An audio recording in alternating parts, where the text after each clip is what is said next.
Hi, my name's Phil. I like talking about politics, and I've also been teaching for over 20 years. And one key question that keeps being asked but not really answered is how will schools cope with the government's desire to get kids back into school as soon as possible?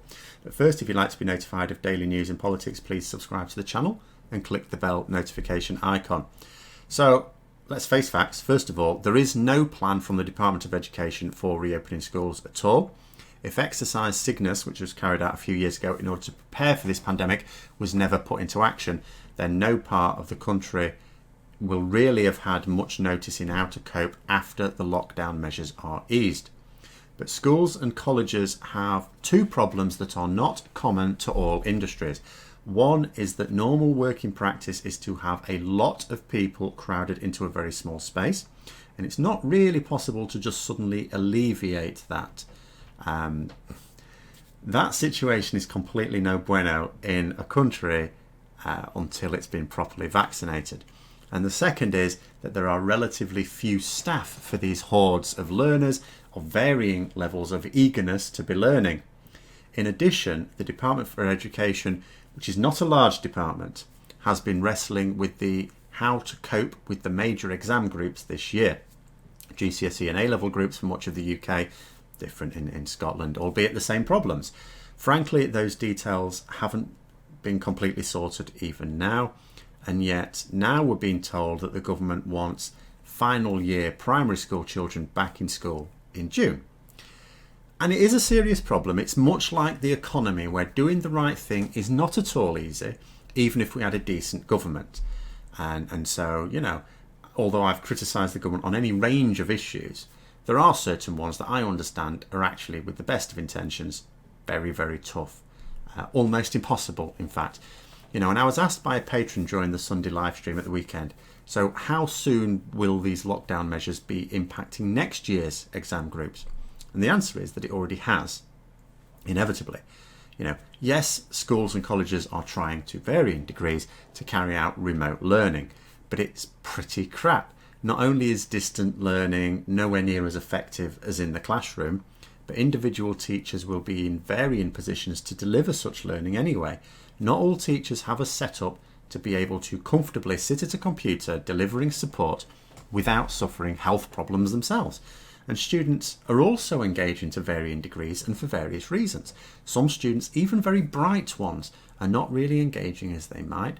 For some, it might be because they don't have access to their own computer or other suitable media device to access that learning. They may have to share it among siblings, or they may not have one at all in the household. For others, the lockdown measures are having a detrimental effect on their mental health.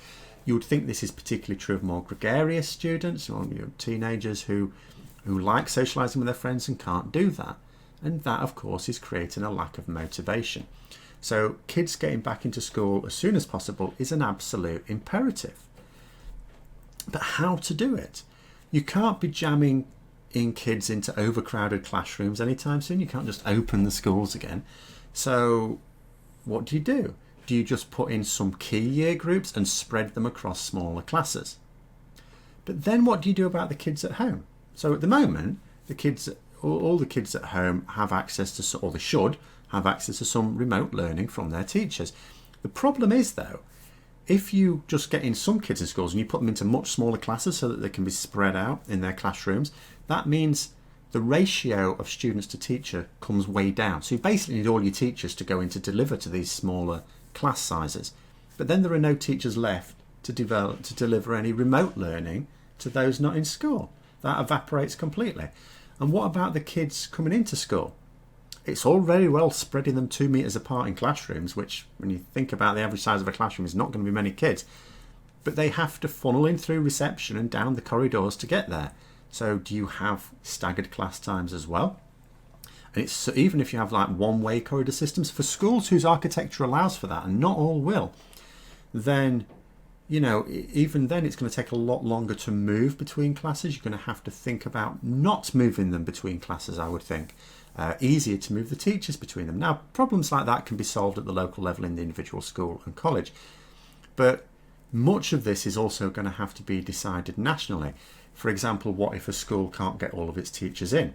Just as before the lockdown, some will have symptoms and have to isolate while they get tested. At least now we will be able to get tested. Some will also inevitably catch the virus itself and be away for much longer, or just become ill with something else. Schools and colleges do not have the capacity to do without many staff on a day-to-day basis.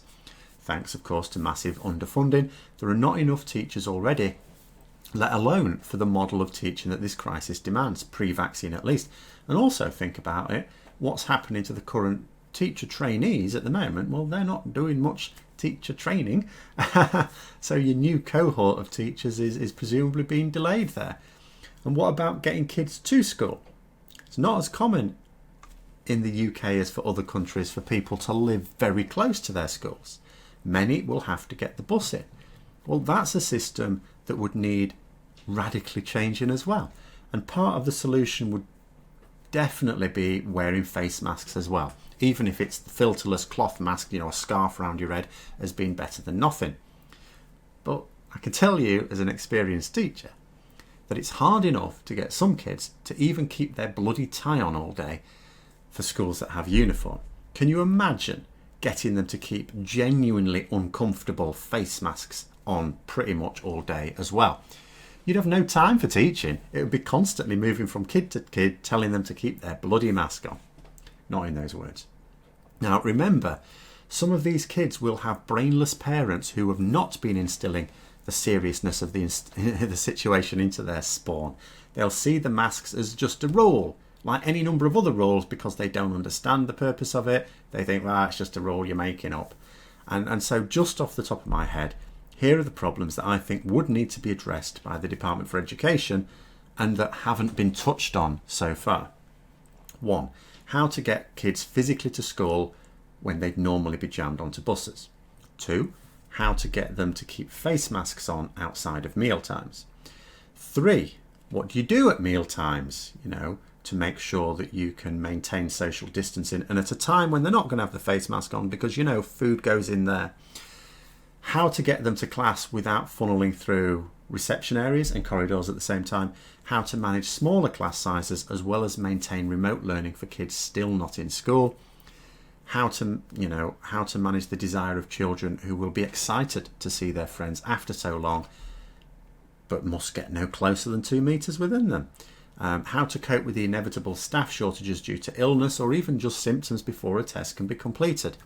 How to reorganise the curriculum, as it will be absolutely impossible to deliver adequate provision for next year's major exam groups in its current form without disadvantaging those who will need the qualifications for progression to jobs, apprenticeships or university. And these are not easy problems to solve. Some of them will be easier than others, some of them do have solutions, but they still need a solution to be implemented, and there needs to be a policy. And that's just the big stuff. It's a huge mess. And when I read a bit in the Daily Mail suggesting that ministers want 20% of kids to return to school next week, it'd be absolutely laughable if so many people didn't read it and give their brain farts a second thought. Fortunately, that is not government policy as far as I know. That's just a Daily Mail headline. So I hope you found the video interesting. If you did, don't forget to click the like button. If you'd like to support the channel further, please also click the Patreon link for details. And until next time, I'll see you later.